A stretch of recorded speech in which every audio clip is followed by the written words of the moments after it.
Yo, what's up mga guys? Good morning. Welcome back to our channel. Today is Friday guys, October 11.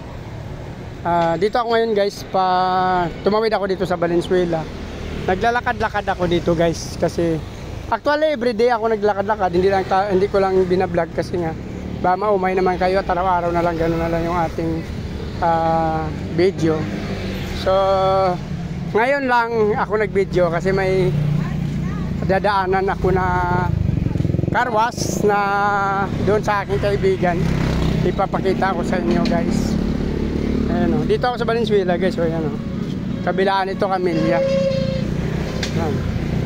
Dito ako sa sinasabi nilang Bignay guys, Barangay Bignay ng Valenzuela. Pagtawid ko dyan sa magway papuntang Caloocan, pero actually hindi na tayo pupunta muna ng Caloocan.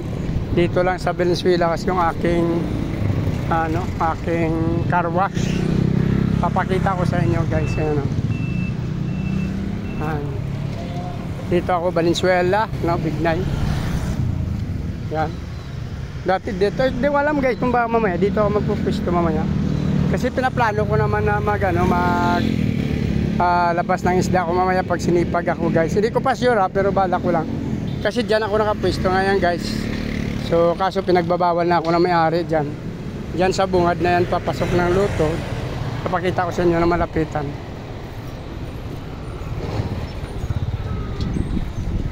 Guys, dito ako dito ako pumupwesto yan.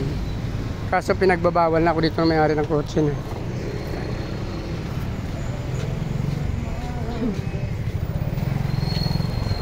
Ay wala tayong magawa kasi nasa kanila yan. Hindi naman tayo doon pwede makipagtalo, baka mapapasama pa tayo. So, dito ako guys, tumatawid ako ng kalsada. Yan. Pag diniretso ko yan papuntang Valenzuela, actually Valenzuela pa rin, Conturen hanggang doon sa toll gate yan. Hindi ito papakaliwa, Valenzuela pa rin ito. Pero papunta rin ito sa labasan, Caloocan na rin ang labas nito. Yan. So actually ito, Valenzuela pa to. Pero ang way na to, pag kinumbok mo talaga ito pinakadulo, papuntang Caloocan guys.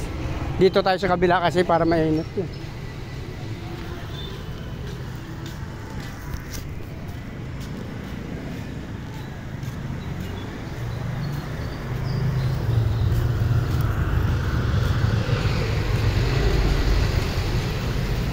Hi guys, dito tayo. Valenzuela pa rin ito guys. Yan. Ito yung way papunta sa trabaho ko dati. So nag-resign na ako. Yung pumalit doon yung dalawa kong anak.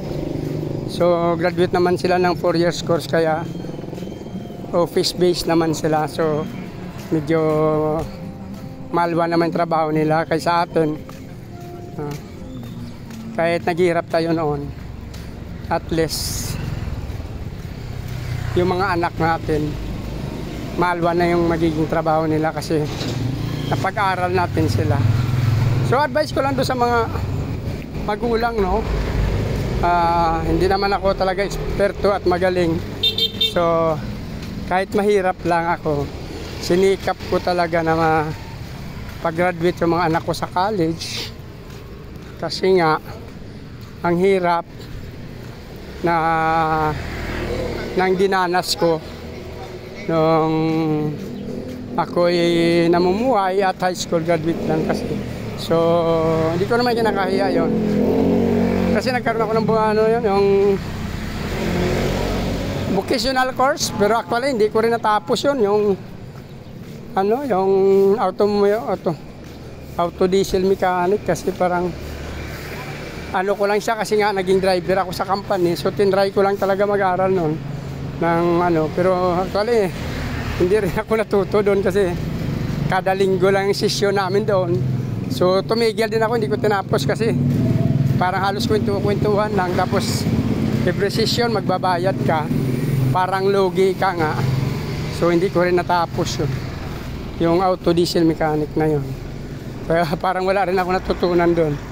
Pero actually sa pagdadrive ko, sa pantagal na pagdadrive, meron naman tayong nakukuha na kaunting mga ano, pero hindi talaga magaling at eksperto. Yung sinasabi nilang matutunan mo rin sa katagalan yung troubleshooting.